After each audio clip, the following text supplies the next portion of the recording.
Asian हालत में आपका खैर मकदम है। आप देख रहे हैं अपना यूट्यूब चैनल एशियन। ऐसे हिस्ट्री जानने के लिए हमारे चैनल को लाइक करें, सब्सक्राइब करें, पेज को फॉलो करें। जो हकीकत से आप वाकिफ हो, बेबुनियादी बातों से बहुत बचें। गहरी है।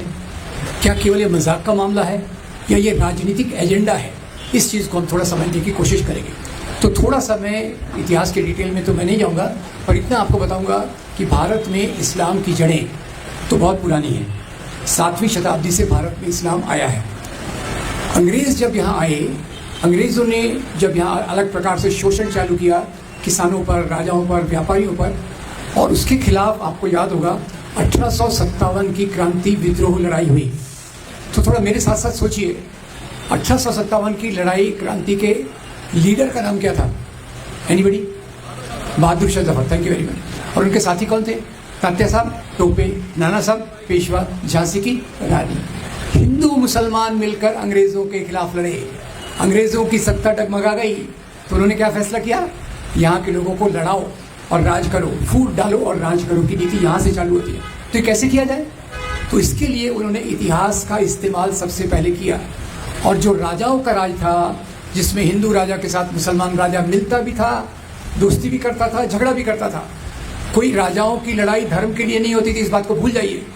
इस बात को अंग्रेज इतिहासकारों ने राजा के धर्म के आधार पर निश्चित कर दी कि वो राजा ने ऐसा क्यों किया? क्योंकि वो हिंदू था। इसलिए राजा ने ऐसा क्यों किया? क्योंकि वो मुसलमान था। ये पूरा गलत है। एक ही उदाहरण मैं देना चाहूँगा एग्जाम्पल के लिए। वैसे तो बहुत कुछ इस पर कहा जा सकता है। आपको लड़ाई याद होगी, वो हल्दी घाटी की लड़ाई किसके बीच में हुई? अकबर और राणा प्रताप। क्या कहते हैं? हिंदू मुसलमान की लड़ाई। अकबर की फौज को देखिए तो अकबर उसमें है ही नहीं। अकबर के बदले सेना का नेतृत्व कौन कर रहा है? राजा मान सिंह। राणा प्रताप जी के पास आइए। राणा प्रताप जी के 2 जनरल हैं सिपा सालार। एक का नाम है राम सिंह, दूसरे का नाम है हकीम खान सूर। मेरे सुर में सुर मिलाइए। दोनों तरफ हिंदू हैं, यस या नो? दोनों तरफ मुसलमान हैं। तो ये हिंदू मुसलमान की लड़ाई है, 2 राजाओं की लड़ाई है।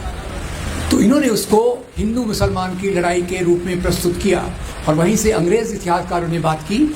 उस इतिहास को लेकर आगे सांप्रदायिक ताकतें चली। कौन सी सांप्रदायिक ताकतें थी जंगे आज़ादी में? एक तरफ मुस्लिम लीग, एक तरफ हिंदू महासभा आरएसएस। इन्होंने उस इतिहास को पकड़ लिया, अपने अपने राजा का गौरवान्वित किया और दूसरे राजा का खराब किया। एक बात मैं निश्चित रूप से आपको बता दूं, आज पाकिस्तान में हिंदुओं के खिलाफ बहुत नफरत है, नो इश्यू अबाउट दैट। और भारत में जो नफरत पैदा की गई मुसलमानों के खिलाफ, उसमें एक तो किताबें अंग्रेजों की, उनका मीडिया का मुझे पता नहीं, उस समय का मैंने रिसर्च नहीं किया, पर उससे ज़्यादा इसको जिसने पकड़ा, और ये संगठन का नाम आपको किस करना है? ये संगठन को आज जैसे भाषा जी ने कहा 100 साल पूरे हो रहे हैं। उनकी शाखाएं थी, यस नो? शाखाओं में कौन सा कपड़े पहनते थे? पैंट या हाफ पैंट? चलिए आपने पहचान लिया। तो शाखाओं में क्या पढ़ाते थे? शाखाओं में पढ़ाते थे महान हिंदू राजा, उनको सफ़र करना पड़ा मुसलमान राजाओं से। वो देखिए ये मुसलमान राजा आया, लूट कर ले गया। एक ही जैसे उदाहरण जुबैर भाई ने दिया, उसी को मैं बता देता हूँ। महमूद गजनवी आया सोमनाथ का मंदिर तोड़ने। अब मैं इसी को सिर्फ रैशनली देखा, हिस्टोरियन के रूप में नहीं देखा। गजना से वो आ रहा है सोमनाथ और क्या कहता है? मैं मुसलमान हूँ, मैं मूर्ति पूजा में नहीं मानता, इसलिए सोमनाथ का मंदिर तोड़ रहा हूँ। मैंने डिटेल में स्टडी किया तो मैंने कहा अगर आज महमूद गजनवी होता अगर, तो मैं उससे पूछता, भैया तेरे को मंदिर ही तोड़ना था तो सोमनाथ आने की क्या जरूरत थी? रास्ते में तो कई मंदिर हैं, उनको तोड़ लेता। पर वो ये जवाब थोड़ी देता कि सोमनाथ के मंदिर में 151 करोड़ के बराबर की संपत्ति है। मेरे मुंह में पानी आ गया। वो संपत्ति के लिए मैं यहाँ आया हूँ और बोलने के लिए बोल दिया कि मैं तो मुसलमान हूँ, मुस्लिम मूर्ति पूजा में नहीं विश्वास करता, इसलिए मंदिर तोड़ रहा हूँ। ऐसे बहुत सारे उदाहरणों से इतिहास भरा पड़ा है। अभी महाराष्ट्र में आपने देखा होगा, इस्लामोफोबिया जो पहले 70% 80% था, अभी 90% हो गया। क्यों भाई? एक फिल्म आई छावा नाम की। छावा फिल्म में औरंगजेब, पूरी 126 मिनट की फिल्म है, वेरी अनएस्थेटिक। 126 मिनट की फिल्म में 40 मिनट यही बताया गया है कि औरंगजेब ने संभाजी महाराज का किस प्रकार से उस पर क्रूरता की। अब ये फिल्म जो बताती है, इसको मैं कहता हूँ सेलेक्टिव हिस्टोरियोग्राफी। सेलेक्टिव यानी क्या? औरंगजेब के साथ मिलकर संभाजी ने 2 बार लड़ाई लड़ी थी, उसका उल्लेख नहीं है।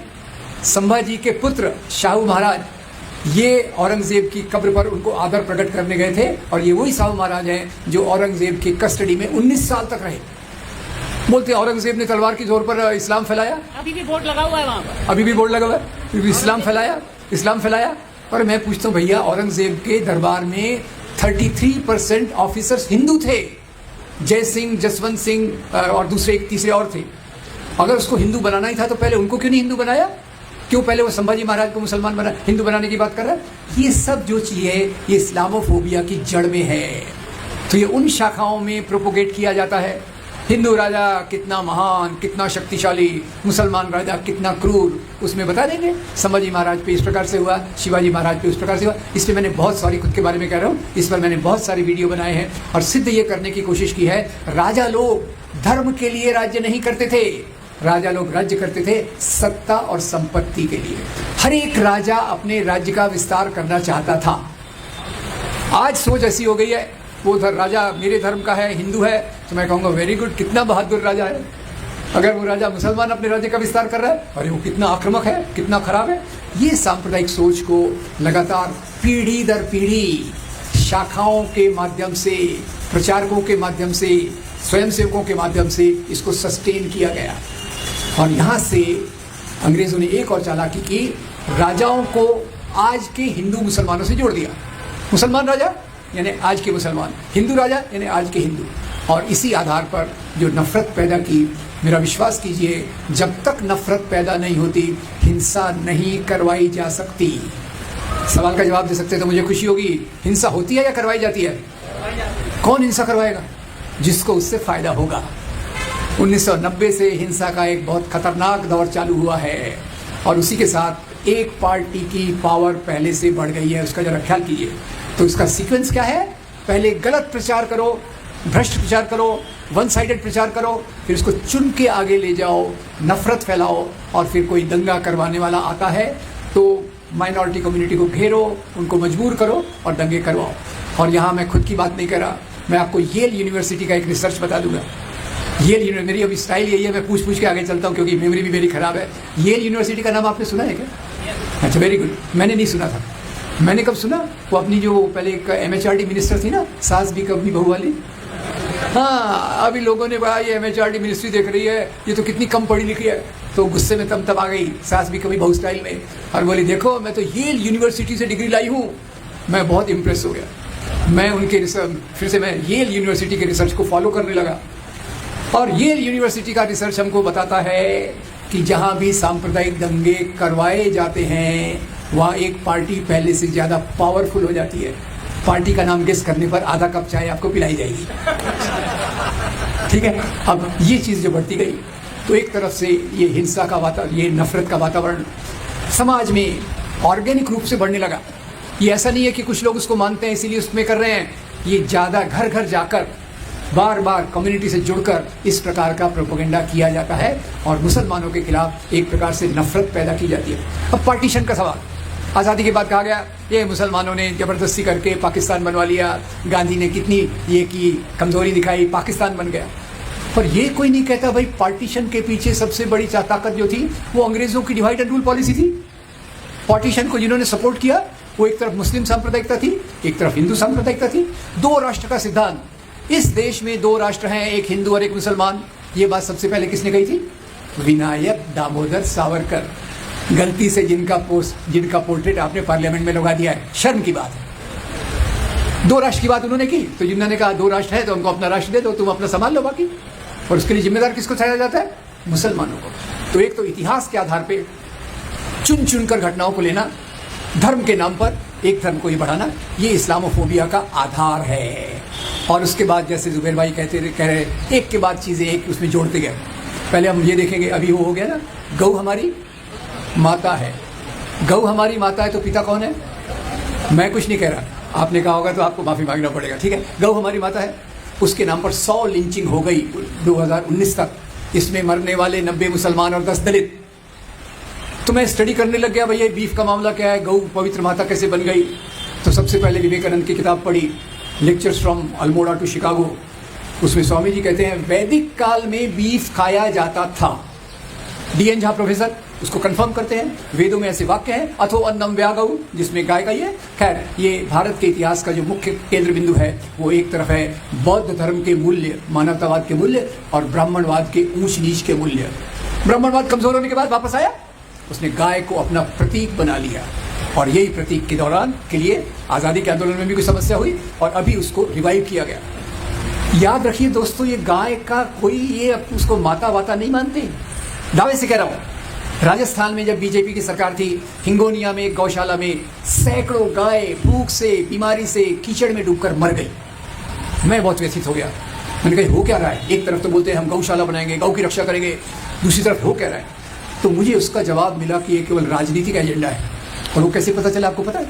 वो अपने एक प्रधानमंत्री थे ना जो कविताएं लिखते थे, अटल बिहारी वाजपेयी, मैं भूल जाता इसलिए पूछा, डोंट वरी। अब उनकी एक बायोग्राफी में पढ़ रहा था, हार नहीं मानूंगा, विजय त्रिवेदी नाम के पत्रकार ने लिखी थी। पेज 236 पे आया तो पढ़ने को मिला, एक बार अटल जी अमेरिका में लेक्चर के टूर पर थे। लेक्चर करके एक लेक्चर देने के बाद आराम से खाने का आनंद उठा रहे थे, समझ गए ना, खाने का आनंद उठा रहे थे। तो पड़ोसी ने उनके कंधे पे थपथपाया, हेलो अटल जी आप क्या कर रहे हो?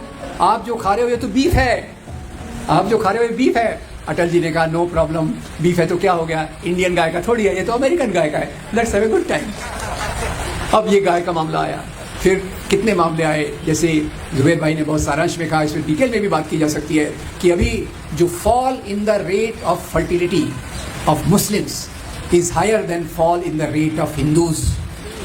और आज ये 2.3 या 2.4% के आसपास, 2.4 चाइल्ड पर मदर है। और इसका सबसे बेहतरीन एनालिसिस हमारे जो पुराने इलेक्शन कमिश्नर थे ना, एसवाई कुरैशी साहब की किताब में इतने अच्छे से लिया है। पर कुरैशी साहब अब ये बताने आरएसएस के सर संघचालक को गए, देखिए भाई मुसलमानों का फर्टिलिटी रेट तो गिर रहा है और आप क्या कहते हो कि 4 बीवियां 20 बच्चे, उनका दर तो गिर रहा है।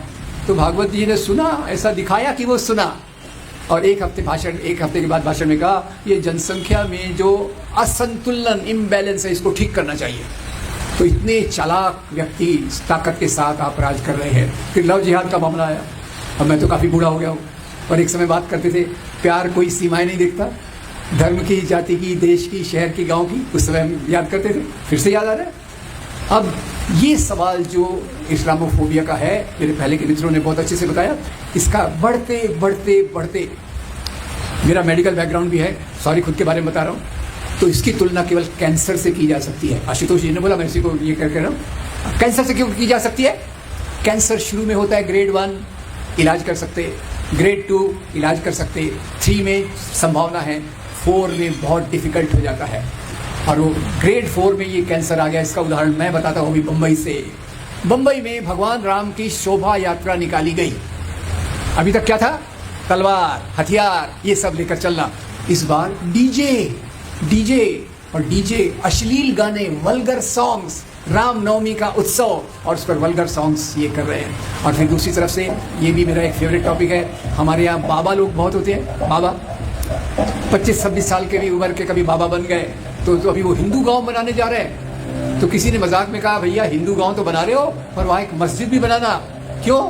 नहीं तो रामनवमी और उत्सवों पे लोग जाके नाचेंगे कहाँ? आजकल मंदिर के सामने तो कोई नाचता नहीं है, तो एक मस्जिद भी आप बना लेना। तो इतनी गैर संवैधानिक बातें हो रही हैं। और एक बात और जो अभी तक चर्चा में नहीं आई, इस्लामोफोबिया को पिछले 30 साल में ज़्यादा हवा मिली है।